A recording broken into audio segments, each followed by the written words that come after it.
¿Sabía usted que se han desarrollado varios procesos de paz en Colombia? Sí. No. Claro que sí. Sí, efectivamente.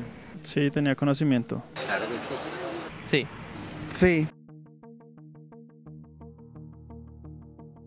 ¿Qué puede usted decir de los esfuerzos por alcanzar la paz que hubo entre el gobierno y los grupos violentos en el país entre 1948 y 2008?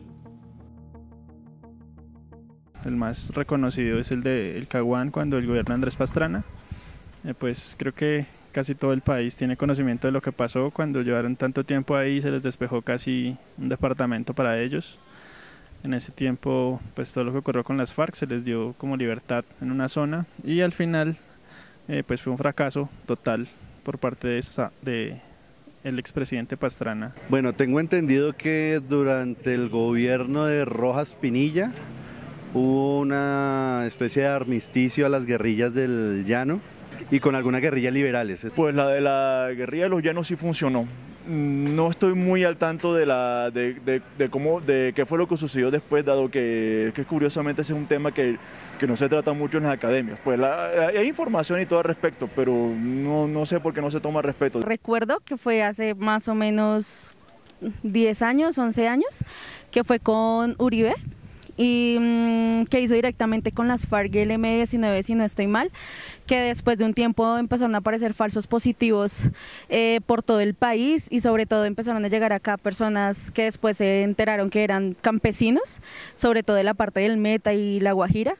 El segundo proceso que yo recuerdo es el de Virgilio Barco Vargas, el presidente de Colombia, y se firmó la paz con el movimiento 19 de abril M-19. El otro que hubo, que es muy complejo, fue el de 2004 con los paramilitares, de Uribe con los paramilitares. Mucha gente reconoce que esa fue una trampa para salvar a los capos del paramilitarismo. Resultados, entrevistas.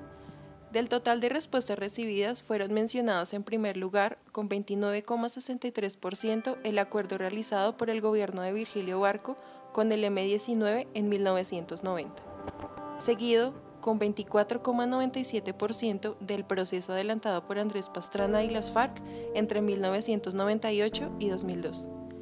Entre otros mencionados están la amnistía otorgada por el general Rojas Pinilla y el que Álvaro Uribe adelantó con las AUC, siendo las fechas de cada esfuerzo de paz el rasgo más señalado en cada caso. Amnistía para las guerrillas de la violencia otorgada por el general Gustavo Rojas Pinilla. En el contexto del 9 de abril de 1948, el país se sumergió en la violencia bipartidista.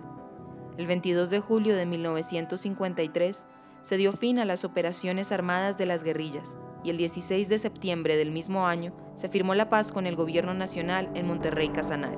El 13 de junio de 1954, el general Rojas Pinilla otorgó por decreto amnistía que cobijaba a las guerrillas.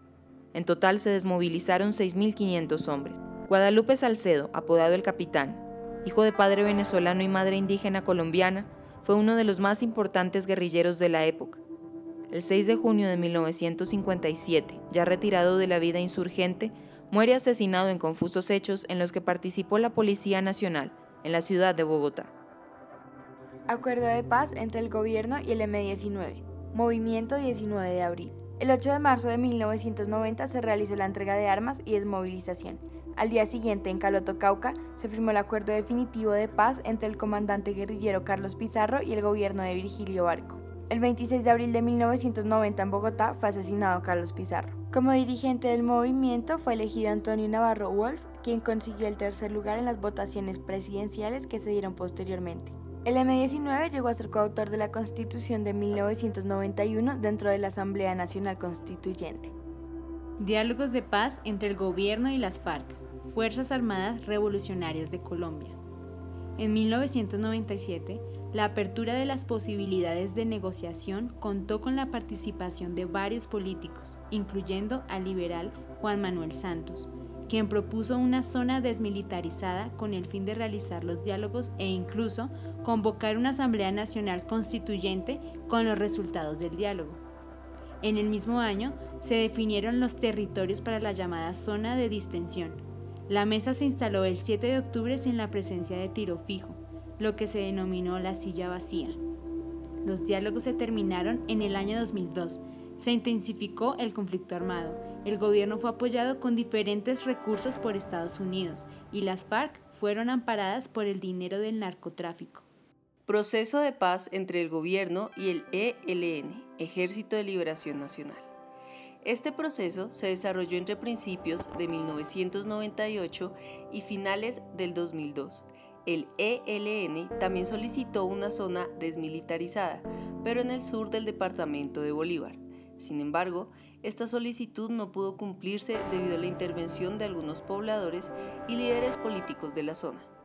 Los diálogos se llevaron a cabo en Itagüí y Bogotá, en Colombia, en Ginebra, Suiza, en Caracas, Venezuela y en La Habana, Cuba, contando con gran intervención internacional, tal como el proceso que realizó el mismo gobierno con las FARC. Ambos grupos armados realizaron numerosos ataques que incumplieron acuerdos parciales previos, masacres, secuestros y asesinatos, es decir, el conflicto no se detuvo. Proceso entre el gobierno y las AUC, Autodefensas Unidas de Colombia. El 15 de julio de 2003 se firmó el conocido Acuerdo de Santa Fe de Ralito, en el que se acordó la desmovilización del grupo paramilitar para el año 2005. Resultados: 31.761 combatientes desmovilizados, 18.051 armas entregadas, 38 actos de desmovilización, 14 jefes extraditados a Estados Unidos. A la fecha son pocos los desmovilizados que realmente han sido judicializados y sentenciados por la Ley de Justicia y Paz. Luego de finalizado este proceso, se comenzaron a formar distintos grupos armados como los urabeños, que adoptaron la misma organización y estrategias de este grupo. En el 2004, el dirigente de las AUC, Carlos Castaño, fue asesinado al parecer por hombres cercanos. Si habláramos con más colombianos, ¿encontraríamos que la mayoría también tenemos buena memoria? Si recordamos eventos tan importantes de la historia nacional, con tantas coincidencias entre ellos, ¿por qué algunos quieren que esta vez actuemos desconociendo lo que ha ocurrido? ¿Por qué lo que siempre se ha presentado como intentos de alcanzar la paz pone en segundo lugar a la justicia? No es cierto que después de la paz venga la justicia. No es cierto que sin justicia pueda haber paz. Solo la siembra de justicia cosechará paz. Ya ha pasado muchas veces. No olvidemos, no permitamos que se repita. También hay una conciencia que después de todos los procesos de negociación termina como en conflictos y más violencia. Pero yo creo que el fundamental es porque a la gente no le importa. Eso es o sea, de todos los que he dicho, creo que es porque la ciudadanía colombiana o el país le tiene sin cuidado las negociaciones y no se movilizan, no exigen. Y les aconsejo que lean la historia del país.